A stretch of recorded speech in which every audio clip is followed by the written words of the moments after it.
नमस्कार, स्वागत है आप सभी का हमारे कार्यक्रम संजीवनी में। आपके साथ मैं हूं सोनाली शर्मा। दर्शकों, आपने अक्सर लोगों को कहते हुए सुना होगा कि हेल्थ इज वेल्थ, यानी कि स्वस्थ शरीर, निरोग शरीर हमारे जीवन की पूंजी होता है। आखिर स्वस्थ शरीर क्या होता है और शरीर को हम स्वस्थ कैसे बना सकते हैं, और आयुर्वेद के जरिए किस तरह से हम जो शारीरिक दुर्बलता है, हमारा जो आंतरिक बल जो कम होता है, उससे भी निजात पा सकते हैं। आज अपने इस कार्यक्रम के जरिए हम जानेंगे कि आयुर्वेद के जरिए खुद को स्वस्थ कैसे रखें और अपनी जो शारीरिक दुर्बलता है उससे निजात कैसे पाएं। और इस विषय पर बात करने के लिए खास मेहमान हमारे साथ स्टूडियो में उपस्थित हैं। हमारे साथ आयुर्वेदिक विशेषज्ञ डॉक्टर राजीव कुरेले जी हैं। तो चलिए सबसे पहले उनका स्वागत करते हैं और कार्यक्रम की शुरुआत करते हैं।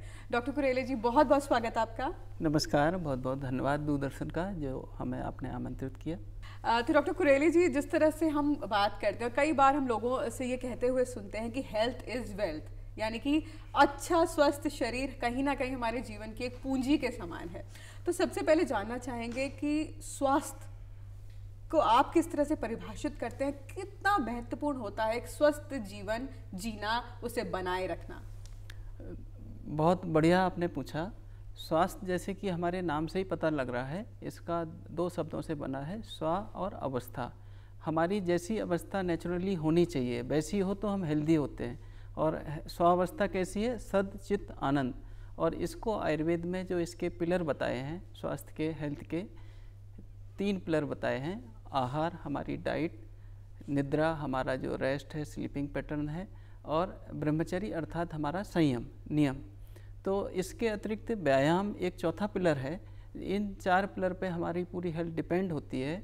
और महर्षि सुश्रुत ने आयुर्वेद में हेल्थ का बहुत बढ़िया वर्णन किया। उन्होंने लिखा, सम दोषः, सम अग्नि, सम धातु, मल क्रिया, प्रसन्न आत्मेंद्रिय मना, स्वस्थ इत्यादि दिए थे। यानी कि फिजिकल और मेंटल दोनों पैरामीटर इसमें हैं। फिजिकल पैरामीटर में जैसे कि हमारे जो हार्मोनी हैं जिनसे हमारा बॉडी चलता है, पूरा रेगुलेट होता है, जैसे कि वात, पित्त, कफ। हमारे बॉडी के टिश्यूज हैं जैसे कि रस, रक्त, मांस, मेद, अस्थि, मज्जा, शुक्र। हमारे जो बाई प्रोडक्ट हैं, मल, जैसे कि पसीना है, स्टूल है, यूरिन है। तो ये सब जो है सामान्य होने चाहिए। हमारी जठराग्नि, सम अग्नि, जो हमारी 13 प्रकार की अग्नि होती है और इसमें सबसे महत्वपूर्ण जठराग्नि है। जठराग्नि अर्थात हमारे पाचन तंत्र, हमारे एंजाइम। तो अगर ये नहीं है तो गट सही नहीं है, तब भी हम बीमार हो जाते हैं। तो हमारे यहाँ फिजिकल और मेंटल पैरामीटर, प्रसन्न आत्मेंद्रिय मना, यानी कि हमारे इंद्र नाम प्राणा तस्य ज्ञापक साधनम इंद्रिय, और इंद्रियों को पूरा सेंस ऑर्गन के साथ सही से परसीव कर सकें और हम जो है मेंटली हैप्पी रह सकें और दूसरों के लिए अच्छा सोच सकें, तब हम कंप्लीट अर्थों में स्वस्थ कहलाते हैं और हेल्दी कहलाते हैं। और इसी को महर्षि चरक हुए हैं आयुर्वेद में, उन्होंने और एक्सटेंशन दिया इसी में। उन्होंने कहा, सम मांस प्रमाणस्तु सम संगनो नरा, अर्थात बॉडी में जो हमारा मसल्स है वो हमारा एक इक्विलिब्रियम में हो, बैलेंस में हो, और उसका जो प्रोपोर्शन हो वो भी प्रॉपर हो। बॉडी से जितना हर चीज़ का जो प्रमाण दिया गया है अंग प्रत्यंग का, और उसका जो प्रोपोर्शन दिया है उसके रेशियो में हो, तब हम कह सकते हैं हम स्वस्थ हैं। यदि हम बहुत ज़्यादा लंबे हैं, बहुत ज़्यादा छोटे हैं, बहुत ज़्यादा पतले हैं, बहुत ज़्यादा मोटे हैं, तो ये सब जो है सुंदरता के लक्षण नहीं है, हेल्दी के लक्षण नहीं है। हमें बैलेंस रहना है जी, ये स्वास्थ्य है। बिल्कुल। डॉक्टर कुरेले, आपने अभी जिक्र किया कि शारीरिक और मानसिक दोनों रूप से हमें स्वस्थ होना बहुत आवश्यक है। कहीं ना कहीं अगर शरीर की यहाँ पर बात करें तो एक दशा होती है दुर्बलता जी। तो ये कहाँ से, पहले हम चाहेंगे कि आप बताएं कि जो शारीरिक दुर्बलता होती है वो एक क्या अवस्था होती है और वो हमारे शरीर को किस तरह से नुकसान पहुंचाती है? देखिए, जैसा कि दुर्बलता नाम से ही पता लग रहा है कि बल की कमी, lack of strength is known as दुर्बलता। तो दुर्बलता कई कारणों से आ जाती है। हम प्रॉपर नरिश नहीं हो रहे हैं, प्रॉपर फूड नहीं ले रहे हैं, तो लो न्यूट्रिशन से भी दुर्बलता आती है। कई बार हम बीमार हो जाते हैं। बीमार होने से क्या है कि हमारा पूरा इम्यून सिस्टम वर्क नहीं करता है, तो हम जो है अच्छे होते हुए भी फॉर द टाइमिंग हम निर्बल हो जाते हैं। इसी तरह कई सारे जो है लॉन्ग टर्म के, चाहे डायबिटीज़ है तो डायबिटीज़ में जो है देयर आफ्टर लॉन्ग टर्म जो कॉम्प्लिकेशन है उसमें हम वीक हो जाते हैं, और मोटापा है उसमें भी हम वीक हो जाते हैं। कई सारे जो है हमारे सिंड्रोम्स हैं, लाइफ स्टाइल डिसऑर्डर हैं, बहुत सारी जो है हमारे जैसे विद्यार्थी हैं, कोई ज़्यादा वर्क कर रहा है, कोई ज़्यादा फिजिकल एक्सरसाइज कर रहा है, कोई ज़्यादा चल रहा है, तो बहुत सारे जो डू और डोंट जो करने नहीं चाहिए वो काम करते हैं, तब हम जो है दुर्बलता की ओर अग्रसर होते हैं। तो ये सब मिला के एक नरिशमेंट से लेके हमारे कारण हो सकते हैं और हमारी बीमारी भी इसमें कारण हो सकती है। बिल्कुल। डॉक्टर कुरेले, ये भी जानना चाहेंगे कि क्या एक हष्ट पुष्ट जो हमें दिखता है व्यक्ति, क्या वो भी कहीं ना कहीं शारीरिक रूप से दुर्बल हो सकता है, या कई बार बिल्कुल स्लिम और फिट है लेकिन हम उसको कहीं ना कहीं ऐसा देखेंगे कि आगे चलकर की कई बीमारियों से वो ग्रसित है। तो शारीरिक जो दुर्बलता होती है वो इंटरनली कहीं ना कहीं जो होती है, उसका जो प्रभाव है वो बाहर शरीर पर क्या किसी और तरह से भी नज़र आता है? देखिए, हम किसी की फिजिक देख के बल और निर्बलता का पता नहीं लगा सकते हैं। कोई व्यक्ति पतला होकर भी उसकी बल हो सकती है, उसकी स्ट्रेंथ हो सकती है। तो मोटा मोटा पैरामीटर ये है कि हमें जो है सामान्य परिस्थितियों में हम प्रॉपर काम कर पाएँ, कर्म सामर्थ्य, और जो है दूसरा, हम किसी भी आम छोटी मोटी बीमारी से ग्रसित ना हों, और कभी कोई भी प्रतिकूल परिस्थिति आए तो उसको ओवरकम कर सकें। तो ये सब हमारे बल के लक्षण है। बल माने प्रॉपर तरीके से अपनी इन्वायरमेंट से जो भी नेगेटिव चीज़ें आ रही हैं उनको प्रॉपरली एडजस्ट करना, उनको टॉलरेट करना, ये बल है। डॉक्टर साहब, हम कई बार सोचते हैं कि हम बिल्कुल सेहतमंद हैं, हम फिट हैं, कहीं ना कहीं हम अपने आप को ऐसा मान कर चलते हैं, लेकिन क्या वो लक्षण होते हैं जो एक अस्वस्थ व्यक्ति को स्वस्थ व्यक्ति से अलग करता है? किस तरह हम अपने अंदर के इस दुर्बलता को पहचाने, इन कमियों को क्या संकेत हमारा शरीर देता है जो हम पहचान सकें? देखिए, आयुर्वेद में एक रसायन चैप्टर है। रसायन का मतलब है कि जो हमारे शरीर का नरिशमेंट करे, पुष्टि करे, रस का आयन, रसों का मार्ग, जो पुष्टि का मार्ग है, वो रसायन है। रसायन की परिभाषा में लिखा है दीर्घम आयु, स्मृति, मेधा, आरोग्यम, बलम, प्रणत क्रांति, स्वर, ऊर्जा, बल। तो बहुत सारी चीज़ें हैं जो हमें देखने से पता लगती हैं। अगर हमारे फिजिकल, अगर हम हेल्दी हैं तो हमारे चेहरे पे ग्लो होगा, हमारी वाणी में जो है ओज होगा, तेज होगा, कांति होगी चेहरे पे, हमारी जो है चलने फिरने में हम प्रॉपर तरीके से चल पाएंगे। कई लोग आपने देखा होगा कि बीमार हो जाते हैं, उनको खड़े होने में भी तकलीफ़ होती है। तो जो स्ट्रेंथ है वो हमारे, अगर प्रॉपर तरीके से स्ट्रेंथ है तो हर काम हम परफेक्शन से कर सकते हैं। और इसका जो साइड बाई एंड रिजल्ट है वो है दीर्घम आयु, एक लंबी आयु। लंबी आयु कितनी है? 100 ईयर, जीवेम शरदम शतः, 100 वर्ष तक जीना, ये आयुर्वेद सिखाता है। और ये हमारे रसायन के माध्यम से, व्यायाम के माध्यम से, अच्छे खान पान से, अच्छी डाइट से, अच्छे रेस्ट से, अच्छे चिंतन से, तनाव मुक्त जीवन से, कई सारे फैक्टर हैं जो हमें हेल्दी रखने में मदद करते हैं। बिल्कुल। अब खान पान की यहाँ पर बात कर लेते हैं डॉक्टर साहब। खान पान, क्योंकि इतने लंबे समय से अगर हम बात करें कि लोगों में बहुत तरह की बीमारियां आजकल दस्तक दे रही हैं, तो सही खान पान क्या होना चाहिए जिससे हम स्वस्थ रहें और दुर्बलता से कहीं ना कहीं दूर हो सकें? देखिए, खान पान के बारे में मेरा दर्शकों से कहना है कि कभी देखा देखी मत खाइए कि दूसरा ऐसे कर रहा है तो वैसे हम करें। कई बार हम जो है फेसबुक, यूट्यूब से देखते रहते हैं और लोग बताते रहते हैं। तो आयुर्वेद बहुत स्पेसिफिक है। आयुर्वेद क्या कहता है कि first know your temperament, body temperament को जानो, उसकी जो है नीड के अकॉर्डिंग अपने को प्रकृति के प्रतिकूल आहार विहार औषधियों का सेवन करना है, लेकिन वो मन के अनुकूल हो, आपको साथ में हो। तो हमने अब पहले अपने आप को आइडेंटिफाई करना है। तो आइडेंटिफाई करने के लिए किसी सहयोग आयुर्वेदिक विशेषज्ञ से मिलें, उससे नाड़ी परीक्षण कराएं, उससे प्रकृति परीक्षण कराएं, अपना एक डाइट शेड्यूल बनाएं और कैसे हमने रहना चाहिए, क्या एक्टिविटीज़ करनी चाहिए, अकॉर्डिंगली आप अपने आप को प्लान कर सकते हैं। बिल्कुल। डॉक्टर साहब, खाने की जैसे अभी हम बात कर ही रहे हैं और आपने बताया कि पहले आप चिकित्सक को दिखाइए और आपकी बॉडी की ज़रूरतें क्या हैं पहले वो पहचानना चाहिए, लेकिन एक आम इंसान की अगर हम बात करें तो क्या वो ऐसे सुपर फूड हैं आजकल के टाइम पे जिन्हें हमें ज़रूर अपनी डाइट में शामिल करना चाहिए, हर रोज़ की डाइट में शामिल करना चाहिए ताकि जीवन स्वस्थ रहे? छोटी मोटी बीमारियां आती जाती रहती हैं लेकिन हम बड़ी बीमारियों की ओर ना बढ़ें, जीवन स्वस्थ रहे और अच्छा हमारा स्वास्थ्य आगे बना रहे। देखिए, आपने बहुत बढ़िया कहा कि सुपर फूड सारी दुनिया देख रही है, न्यूट्रास्यूटिकल हेल्थ सप्लीमेंट, लेकिन मेरा ये कहना है कि गो नेचुरली, ये स्वस्थ रहने का पहला मूल मंत्र है। और नेचुरली माने जो प्रकृति से मिल रहा है उसको लेना है। जैसे बहुत सारे मिनरल हमारे पानी से मिल रहे हैं, हम सेंधा नमक खा रहे हैं तो हमें मिनरल मिल रहे हैं, इलेक्ट्रोलाइट्स मिल रहे हैं। अगर हम जो है मूंग की दाल खा रहे हैं, उड़द की दाल खा रहे हैं तो हमें प्रोटीन मिल रही है। अगर हम जो है राइस ले रहे हैं तो हमें कार्बोहाइड्रेट मिल रहा है। हमारे प्रोटीन के इतने सप्लीमेंट हैं। आप चाहे जो है सोयाबीन ले लें, चाहे आप जो है पनीर ले लें, चाहे आप जो है कई तरह की दालें हैं हमारी, छोले हैं, राजमा है ना। और कई लोग जो है डायरेक्ट अगर नॉन वेज खाते हैं तो उसमें मीट इटसेल्फ प्रोटीन का सोर्स है। अगर कोई जो है हर्बल है तो उसमें स्पिरुलिना आजकल आती है, बहुत बढ़िया प्रोटीन का सोर्स है। घर में पालक आती है, वो अपना प्रोटीन का सोर्स है। इसके अलावा कुछ पर्टिकुलर चीज़ें पर्टिकुलर वस्तुओं से मिलती हैं, जैसे गाजर से बीटा कैरोटीन मिलती है, टमाटर से जो है बीटा कैरोटीन स्किन के लिए और आँखों के लिए बिल्कुल रामबाण औषधि है, बहुत ही आवश्यक है। इसी तरह जो है हमारे टमाटर है, टोमेटो से हमारा लाइकोपीन मिलता है। लाइकोपीन एक बहुत बढ़िया एंटी कैंसरस एंटीऑक्सीडेंट कंटेंट है, लाखों रुपए में इसका जो है कंसंट्रेशन बिकता है और न्यूट्रास्यूटिकल में यूज होता है। तो बहुत सारी चीज़ें जो है हमें धीरे धीरे मिल जाती हैं। विटामिन ई है, हमें जितने भी जो दालें हैं इनके छिलके हैं इसमें बी कॉम्प्लेक्स मिल जाता है।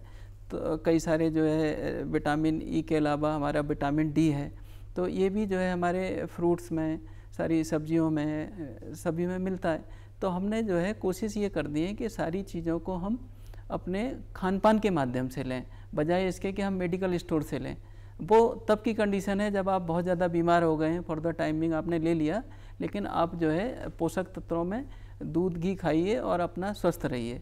और दूध में जो है दूध से बढ़िया कोई पोषक नहीं है, इससे बढ़िया कोई न्यूट्रिएंट नहीं है। इसमें सिर्फ एक ही कमी होती है, वो आयरन नहीं होता है। तो आयरन के लिए आप जो है डायरेक्ट पालक खाइए, डायरेक्ट हरी सब्जियां खाइए, तो इनसे आपकी पूर्ति हो जाती है। बिल्कुल। क्योंकि डॉक्टर साहब हम व्यायाम और जिम कल्चर भी आजकल बढ़ता जा रहा है, तो इस पर भी बात करना चाहेंगे। व्यायाम हमारे शरीर के लिए कितना ज़रूरी है, और जो लोग आजकल जिम भी जा रहे हैं, तो आपका क्या मानना है कि घर पर व्यायाम ज़्यादा बेहतर होता है या बाहर जाना, मशीनों पर एक्सरसाइज करना? तो आप किस तरह से लेते हैं? देखिए, आम जन तो इसको कसरत के रूप में लेता है, और तंदुरुस्ती के लिए कसरत एक बहुत ही एसेंशियल काम है जो करना चाहिए। कसरत माने फिजिकली वर्कआउट करना, काम करना, कुछ ऐसा काम करना जिससे थकान हो। इसी को आयुर्वेद में महर्षि सुश्रुत ने लिखा, शरीर आयासजनक कर्म व्यायाम, मतलब शरीर में जो थकावट उत्पन्न करें वो ऐसी एक्टिविटीज़ व्यायाम है। इसी को महर्षि चरक ने लिखा, शरीर चेष्टा या चेष्टा स्थैर्य बलवर्धिनी, माने ऐसी एक्टिविटीज़, ऐसे थकान वाले काम जिनसे शरीर की स्ट्रेंथ बढ़े और शरीर की हमारी एक्टिविटीज़ बढ़े और शरीर का जो है बॉडी स्टेबल हो, फिक्स हो और बीमारियों से लड़ने की शक्ति मिले। तो ये सब व्यायाम के लक्षण हैं। लेकिन चरक ने आगे लिखा, मात्रायाम ताम समाचरित, अर्थात व्यायाम को एक निश्चित मात्रा में करना चाहिए। डॉक्टर साहब, निश्चित मात्रा कैसे पहचानें? क्योंकि हम लोग तो एक समय लेकर चलते हैं, अमूमन जो लोग होते हैं वो सब ये मान के चलते हैं कि 1 घंटा करना है, 45 मिनट करना है या 1 से 1.5 घंटा करना है। तो ये कैसे पता लगाएं कि हमें कितनी मात्रा में व्यायाम करना चाहिए? बहुत सही आपने पूछा, ये बहुत बड़ी भ्रांति है। लोग टाइम के हिसाब से कोच बताते हैं कि आप आधा घंटा ये करिए, 20 मिनट ये करिए। हमारे यहाँ आयुर्वेद में लिखा है बलार्ध, अपनी स्ट्रेंथ का आधा हमें व्यायाम करना चाहिए। और बलार्ध को कैसे जाने, तो इसके लिए उन्होंने लिखा कि ललाट, आपका माथा, आपकी कुक्षी, आपके साइड्स में आपके जॉइंट्स हैं, उनमें अगर पसीना आने लगे और आपका मुख सूखने लगे, आपकी श्वास प्रश्वास की गति बढ़ने लगे, आपके एलर्नेजाई के मूवमेंट चलने लगे, तो आप समझिए कि आपका व्यायाम हो गया। और जब भी प्यास, थर्स्ट लगे, तो वो समझिए कि वो आपका एक एंड पॉइंट है जहाँ पे आपने रुक जाना चाहिए। और आयुर्वेद में जो है बहुत सारे लक्षण और भी बताए हैं, जैसे हृदय का उपरोध होना, हार्ट बीट बढ़ जाना, तो उस समय भी हमने रुक जाना चाहिए। और अगर हम नहीं रुकते हैं तो आप ये मान के चलिए निश्चित रूप से हम आगे बीमारी की तरफ अपने आप को ले जाते हैं। आयुर्वेद में लिखा हुआ है महर्षि चरक ने कि श्रम अर्थात थकावट उत्पन्न होती है अगर इसकी बात करते हैं, क्लम अर्थात सुस्ती आती है, बिना काम करे सुस्ती आती है, थ्रस्ट प्यास लगती है, श्वास बढ़ जाती है, आपको कास हो सकता है, आपको ज्वर हो सकता है, आपको सर्दी अर्थात वोमिटिंग हो सकती है। तो कहीं ना कहीं जो चीज़ें बताई हैं उनको पालन करना चाहिए। इसके अतिरिक्त गर्मियों में बताया कि गर्मियों में और बरसात में व्यायाम को मोस्टली अवॉइड करना चाहिए। और व्यायाम अगर ज़्यादा करना हो तो उसके लिए बसंत ऋतु और हेमंत ऋतु जो है अच्छी बताई है, शिशिर ऋतु में इनमें आप कर सकते हैं। तो एक तरह से हमने बॉडी को अपने नेचर के अकॉर्डिंग रखना है। कोई ऐसा हार्ड एंड फास्ट रूल नहीं है कि मेरे को जीवन में जो है हर समय इतना ही व्यायाम करना है। अपनी बॉडी की नीड के हिसाब से किसी अच्छे एक्सपर्ट से अपने जो रूटीन एक्सरसाइज है उसको प्लान करना चाहिए। अब बात आई जिम की, तो जिम और व्यायाम में अंतर यही है कि योग जहाँ कहते हैं, योग में कहते हैं आसन, योगासन है। योगासन और जिम में अंतर ये, योगासन की डेफिनेशन महर्षि पतंजलि ने बताई है, स्थिर सुखम आसनम। जब तक शरीर में फ्लेक्सिबिलिटी है और कंफर्ट है तब तक वो आसन है। और अगर आप जो है ज़बरदस्ती कर रहे हैं, पता लगा शीर्षासन कर रहे हैं, आपको 1 मिनट में ही तकलीफ़ है और 5 मिनट कर रहे हैं, तो वो आपके लिए लाइबिलिटी है। तो आपने जो है ऐसी कोई भी काम नहीं करना है जिससे कि शरीर का डिस्कम्फर्ट बढ़े। तो जिम में यही होता है कि जिम में सब कुछ अच्छा है, लेकिन एक ही अंग को बढ़ाने के लिए बाइसेप्स बनानी है तो उसी के लिए हम उसको करते हैं। तो मॉडर्न पर्सपेक्ट में कहते हैं जब किसी भी चीज़ की जब हाइपरट्रॉफी होती है तो उसके बाद फिर एट्रोफी हो जाती है, बाद में किसी के वृद्धि के बाद फिर क्षय होता है। तो वो जो है ऐसी चीज़ें बाद में लॉन्ग टर्म में आपको बहुत ज़्यादा अच्छा इफ़ेक्ट नहीं डालती हैं। तो हमने जो है योगासन पे बल देना चाहिए, हमने फिजिकल वर्कआउट पे वर्क देना चाहिए, हमने योगासन जितने भी व्यायाम हैं उनको करना चाहिए, लेकिन अपनी बॉडी के नीड के अकॉर्डिंग करना चाहिए, अच्छे कोच से, एक्सपर्ट से सलाह लेके। बिल्कुल डॉक्टर साहब, व्यायाम या जिम की जैसे हम बात कर ही रहे हैं, तो अक्सर हम मानते हैं कि अगर हमारा जो वेट है वो अगर बढ़ जाता है तो हमें ज़्यादा करना चाहिए या करना चाहिए। क्या ऐसा भी होता है कि कुछ लोगों को व्यायाम नहीं करना चाहिए? क्योंकि हम यहाँ पर शारीरिक दुर्बलता की भी बात कर रहे हैं, आंतरिक बल की भी बात कर रहे हैं, तो क्या सभी को व्यायाम करना चाहिए या कुछ ऐसी कंडीशंस भी होती है कि नहीं, यहाँ पर व्यायाम आपको नहीं करना चाहिए? हाँ, महर्षि चरक ने स्पष्ट रूप से लिखा है कि व्यायाम कैसे नहीं करना चाहिए। उसके लिए लिखा कि बालक, जो बच्चे होते हैं उनको अवॉइड करना चाहिए, वृद्ध, जो वृद्ध होते हैं, कोई किसी बीमारी से ग्रसित हों, कोई बातिक टेम्परामेंट के हों, कोई जो है क्रस व्यक्ति हों, दुबले पतले हों, तो उनको नरिशमेंट की ज़रूरत है, उनको गेन की ज़रूरत है, उनको जो है एनर्जी खर्च करने की ज़रूरत नहीं है। तो बहुत सारी चीज़ें इसी तरह गर्मियों में व्यायाम नहीं करना चाहिए, है ना। तो लेकिन फिर जो है कि ऐसा नहीं कि आप बिल्कुल डल होके बैठ जाएं। इसका मतलब ये है कि आप जो है हार्ड वर्कआउट ना करके आप जो है सिंपल खाने के बाद टहलिए। टहलना एक अपने आप में बहुत अच्छा व्यायाम है। इसके अलावा आप प्राणायाम कर सकते हैं। प्राणायाम कहते हैं प्राणयति जीवति थी प्राणा, जो प्राणों को एक्सटेंशन दे, हमारी जो है फिजिकल जो सांस प्रश्वास की जो हमारी पावर को, स्ट्रेंथ को बढ़ाए, तो उसको करते हैं तो वैसे ही ऑटोमेटिक बल बढ़ता है। तो हमने जो है प्राणायाम पे जोर देना चाहिए। और प्राणायाम भी अगर जैसे हम अच्छी हमारी स्ट्रेंथ है तो हम तेज़ गति से कर सकते हैं, अगर हम वृद्ध हैं, बच्चे हैं, तो हम मध्यम गति से कर सकते हैं, बहुत ज़्यादा ओल्ड एज के हैं तो उनके लिए तो सिर्फ जो है चक्रमण बताए। चक्रमण में ये कहते हैं कि इससे आरोग्य बढ़ता है, बल बढ़ता है, स्ट्रेंथ आती है। और इसमें हम सिर्फ वर्कआउट नहीं करते हैं, सिर्फ चलते हैं, और चलने में भी बहुत तेज़ नहीं चलते हैं, वृक्षवास नहीं करते हैं। वृक्षवास सिर्फ उनको करनी है जो कि बहुत ज़्यादा ओवेस हैं, मोटे हैं, उनको करनी है। तो ये सब बहुत ही कॉम्प्लिकेटेड और बहुत ही ऐसा सब्जेक्ट है कि कस्टमाइज है, किसी एक सलाह मतलब दूसरे पे लागू नहीं हो सकती। तो ये ओवरऑल मतलब चीज़ें हैं जिनका हमें ध्यान रखना चाहिए। बिल्कुल, क्योंकि हम यहाँ पे व्यायाम की भी बात कर रहे हैं और अभी हमने सप्लीमेंट्स की भी बात करी डॉक्टर साहब, हम आयुर्वेदिक औषधियों पे भी आएंगे, लेकिन उससे पहले आपसे जानना चाहेंगे, क्योंकि कई बार लोग डब्बा बंद चीज़ें लेते हैं, सप्लीमेंट्स लेते हैं, वो हमारे शरीर को किस तरह से प्रभावित करती है, ये जानना चाहेंगे। और साथ ही ये भी जानना चाहेंगे कि क्या वो सप्लीमेंट्स का कोई विकल्प हम घर पर भी तैयार कर सकते हैं, अपनी डाइट में उसी तरह का कुछ पाउडर या ऐसी चीज़ें शामिल कर सकते हैं जो हमें कहीं ना कहीं एक सप्लीमेंट के रूप में फ़ायदा करे? देखिए, जब भी हम पैक्ड फूड की बात करते हैं, जंक फूड की बात करते हैं, तो सीधा सा ये है कि एक तो हम ताज़ा नहीं खाते हैं, नंबर 1। नंबर 2 जो है सिंपल चीज़ को हम रोस्ट करते हैं, फ्राई करते हैं। तो कोई भी चीज़ जब भी पाक करते हैं तो उसके पोषक तत्व चले जाते हैं, और फिर इनको रखने के लिए लंबे समय तक स्टेबिलिटी देने के लिए हम प्रिजर्वेटिव डालते हैं। और ऊपर से जो है ज़मीनों में जो खेती हो रही है उसमें पेस्टिसाइड जो है बहुधा प्रयोग किए जा रहे हैं। तो ओवरऑल नतीजा ये आ रहा है कि हम जो है पोषक तत्वों के बजाय हम जो है ऐसे विषाक्त चीज़ों को ले रहे हैं जो हमें कहीं ना कहीं हमारी इम्यूनिटी को डल कर दे रहे हैं, हमें बीमार कर दे रहे हैं। तो फिर हम करें क्या? तो करें ये कि जो चीज़ बाज़ार में बन रही है उसको घर पे बनाइए। जहाँ पे जो है बाज़ार में आप देखिए, अगर एक ही तेल अगर कुक हो रहा है तो उसी को ओवर फ्राइड करके बार बार उसी को यूज करते हैं। घर में आप जो है आप उसको प्रॉपर तरीके से, हाइजीनिक तरीके से करेंगे, उसको इन चीज़ों का ध्यान रखेंगे, तो बहुत सारी चीज़ें हैं आप घर में बना सकते हैं। घर में जैसे आप प्रोटीन पाउडर के लिए आप सिंपल सा आप जो है सोयाबीन को भून लीजिए, बेसन को भून लीजिए, आप जो है गेहूं को मिक्स तरीके से, मड़ुए का आटा है और भी आटे हैं उनको भून के उसमें जो है आप मिल्क पाउडर डाल सकते हैं, या आप जो है ड्राई फ्रूट डाल सकते हैं। ट्रेडिशनल तरीके से आपने देखा होगा जब भी जो है घर में कोई अच्छा मांगलिक कार्य होता था तो लड्डू बनते थे। लड्डुओं में जो है गोंद के लड्डू हैं, आटे के लड्डू हैं, तो सीधा सीधा ये है कि पोषक तत्वों में एक घी बहुत एसेंशियल है, और प्रोटीन के लिए हमारे पास बहुत सारी चीज़ें हैं जिनमें हम ले सकते हैं, जैसे मैंने पहले भी बताया था।